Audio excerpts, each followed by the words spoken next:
asesino de mujeres.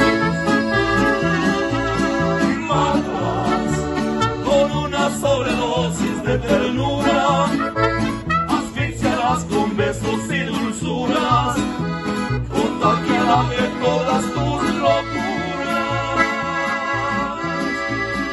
Mátalas con flores, con canciones, no les falles, que no hay una mujer en este mundo que pueda resistirse a los detalles.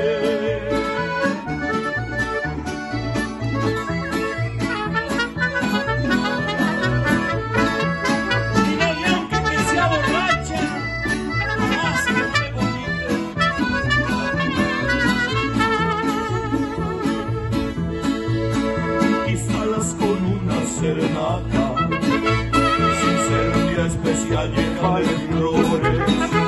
¿Qué importa si está peor de las cifras? Que tú no eres un santo sin errores. Amigo, voy a darte un buen consejo. Si quieres disfrutar de esos placeres, consigue una pistola si es que quieres, o cómprate una daga si prefieres, vuelve de asesino de mujeres.